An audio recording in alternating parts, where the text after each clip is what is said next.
جو لوگ منکر ہیں ان میں سے دو قسم کے لوگ ہیں. کچھ تو کہتے ہیں کہ یہ معراج سرے سے معراج نہیں تھی، خواب دیکھا تھا پیغمبر نے. کچھ لوگ وہ کہتے ہیں خواب کے تک کے قائل نہیں، کہ نہیں یہ بات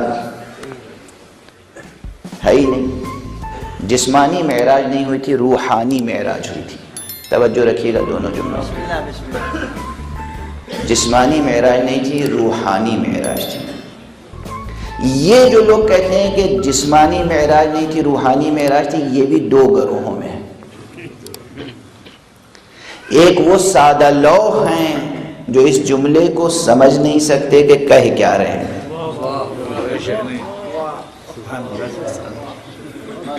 کہ روحانی معراج تھی، جسمانی معراج نہیں تھی.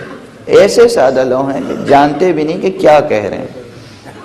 کچھ وہ ہیں جو فلسفیانہ تعمق کے ساتھ گفتگو کرتے ہیں اور وہ کہتے ہیں کہ یہ معراج اصل میں حضور کی روحانی بلندیوں کا تذکرہ ہے.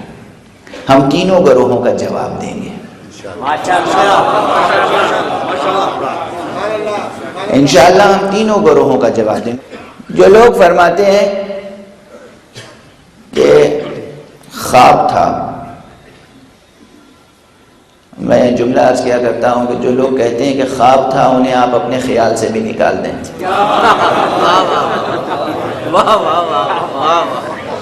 وہ اس لائق نہیں ہے کہ حاشیہ خیال میں بھی جگہ پائیں. چونکہ اب ظاہر حضرات تشریف فرمائیں اور خواتین بھی سن رہی ہوں گی، بچے بھی سن رہے ہوں گے. دیکھیے یہ ایک نفسیاتی مسئلہ ہے. ہر بچہ ایک مخصوص عمر میں مخصوص طرح کے خواب دیکھتا ہے.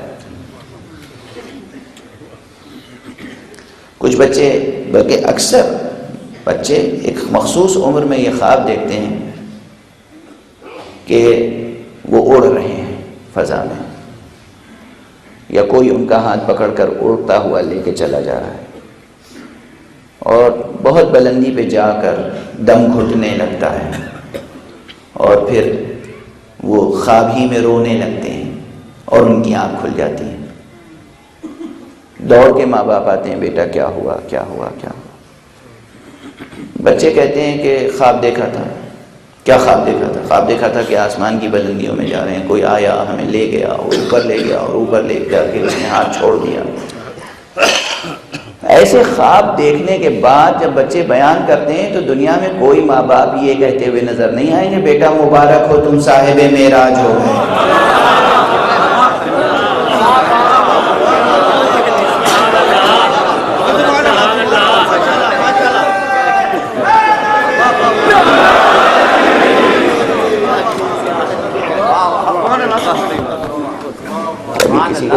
یا معلوم ہوا کہ صبح ہوئی تو انہوں نے اپنے خاندان بھر میں اور محلے بھر میں اعلان کرا دیا کہ بھئی آئیے آج جشن ہے، آج نذر ہے، آج نیاز ہے، شیرینی تقسیم ہوگی. کیوں؟ آج میرا بچہ صاحب معراج ہو گیا.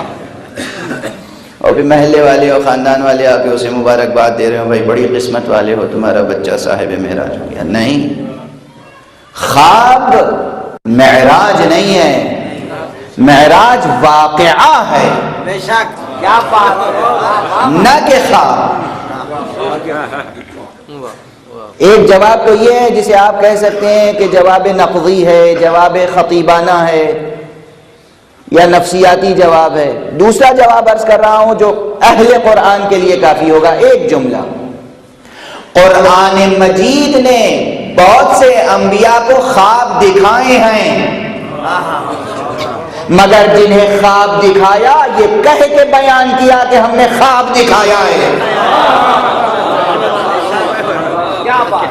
حضرت ابراہیم کو خواب دکھایا تو یہ کہہ کے بیان کیا کہ ہم نے خواب دکھایا ہے. حضرت اسماعیل کے سامنے جناب ابراہیم نے ذکر کیا تو یہی کہہ کے ذکر کیا کہ مجھے یہ چیز دکھائی جا رہی ہے خواب میں. اگر معراج خواب ہی ہوتی تو پروردگار عالم اسے خواب ہی کہہ کر بیان کرتا. مگر پروردگار عالم نے قرآن مجید میں خواب کہہ کر بیان نہیں کیا ہے، ایک واقعے کے طور پر بیان کیا ہے۔ جب خدا واقعہ بیان کر رہا ہو اور مسلمان خواب کہہ رہا ہو تو پھر اس کے اسلام کی کیا قدر و قیمت رہ جائے گی؟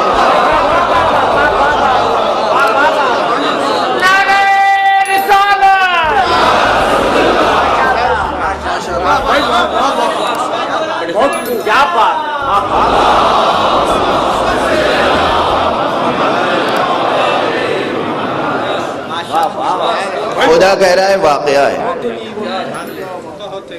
قرآن مجید میں جناب ابراہیم کو خواب دکھایا تھا، خواب دکھایا۔ خود ہمارے نبی کو دوسرے مواقع پہ خواب دکھایا تھا، خواب دکھایا۔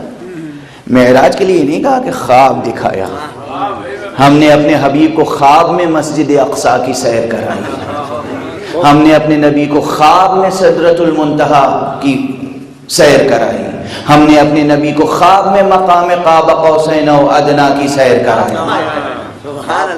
نہیں، یہ نہیں ہے، پروردگار نے واقعے کے طور پر پیش کیا ہے۔ اور وہ بھی دوسرا مسئلہ، جو لوگ خواب کہہ کر انکار کرنا چاہتے ہیں وہ تکذیب قرآن کے مرتکب ہیں، تکذیب خدا کے مرتکب ہیں۔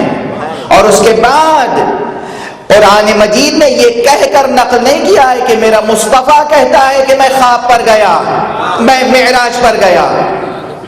قرآن مجید کہتا ہے کیا کہنا اس معبود کا، سبحان الذی اسری بعبدہ، پاک ہے، منزہ ہے، مقدس ہے، بلند ہے، برتر ہے وہ ذات جو اپنے بندے کو راتوں رات لے گئی۔ اب بھی اگر کوئی معراج کے واقعے میں، اسراء کے واقعے میں شک کرے، تکذیب قرآن کے علاوہ صراحتاً تکذیب پروردگار لازم آتی ہے۔ یعنی پیغمبر نہیں کہہ رہے کہ میں معراج پر گیا تھا، خدا کہہ رہا ہے میں معراج پر لے گیا تھا۔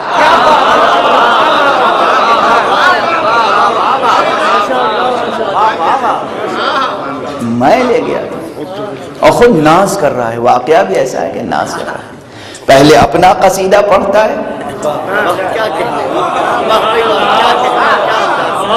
چونکہ واقعہ اہم ہے، معمولی واقعہ نہیں ہے، واقعہ اہم ہے۔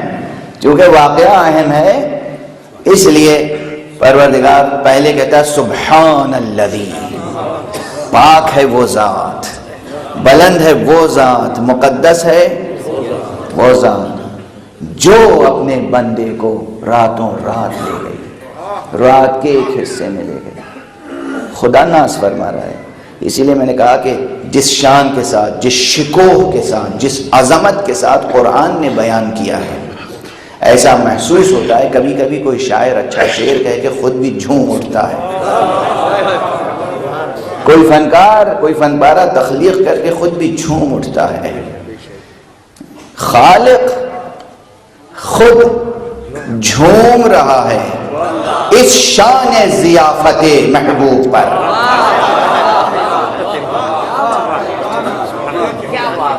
کیا شان ضیافت ہے! نہیں، کبھی یہ ہوتا ہے کہ مہمان آپ بلاتے ہیں اور جب رخصت ہوتا ہے تو مہمان کہتا ہے کہ بھائی ماشاءاللہ بڑی اچھی دعوت تھی، بہت اچھی میزبانی تھی۔ اور یہ کیفیت یہ ہے کہ یہاں میزبان کہہ رہا ہے کہ دیکھیے تو صحیح میں نے کیسی دعوت کی تھی، دیکھیے تو صحیح میں نے دعوت کیسی کی تھی۔ یہاں یہ کیفیت ہے، سبحان الذی اسری بعبدہ، کیا کہنا اس معبود کا جو راتوں رات ہے۔ اب اس کے بعد بھی اگر کوئی شخص منکر معراج ہو، اب میں پھر عرض کروں گا کہ نام نہیں لوں گا کہ کہاں سے یہ فتنہ جاگا ہے۔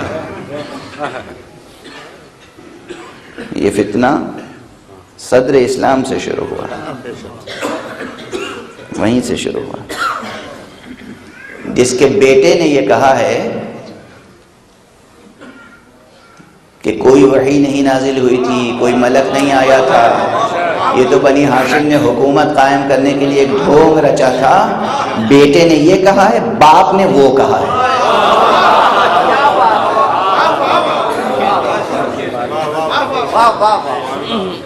وہ باپ نے شاخسانہ کھڑا کیا کہ معراج تو خواب تھی، خواب دیکھا تھا پیغمبر نے۔ اور سہارا کس کا لیا؟ سہارا کون بنا؟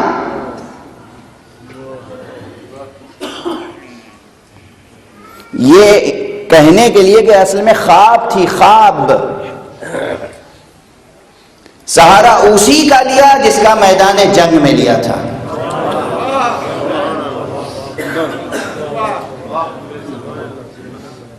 اس پردہ نشیں کا سہارا لے لیا جس کا سہارا میدان جنگ میں لیا تھا۔ تو ان سے روایت ہے کہ خواب تھی۔ الیاذ باللہ، الیاذ باللہ، ان سے روایت ہے کہ خواب تھی۔ اور بھی روایتیں ہیں مگر ان روایتوں میں یہ روایت بھی داخل کر دی گئی۔ بس اب میں کیا عرض کروں، وقت تیزی سے گزرتا جا رہا ہے اور بیان آگے بڑھ ہی نہیں رہا ہے، ابھی تمہیدی جملے ہیں۔ یہ یاد رکھیں کہ خواب تو نہیں تھی، قرآن نے اسے واقعے کے طور پہ بیان کیا۔ اب واقعہ بھی تھا تو کیسا؟ کچھ کہتے ہیں روحانی معراج تھی، کچھ کہتے ہیں روح و جسم کے ساتھ معراج تھی۔ اب اس میں میں نے کہا دو گروہ ہیں، کچھ تو جانتے ہی نہیں کہ کہہ کیا رہے ہیں، تو میں بھی دو جواب دوں گا۔ ایک جواب یاد رکھیے، جب کوئی کہے روحانی معراج تھی جسمانی نہیں، تو آپ فوراً یہ جملہ کہہ دیجئے گا کہ روح اور جسم کی جدائی کا نام موت ہے، معراج نہیں۔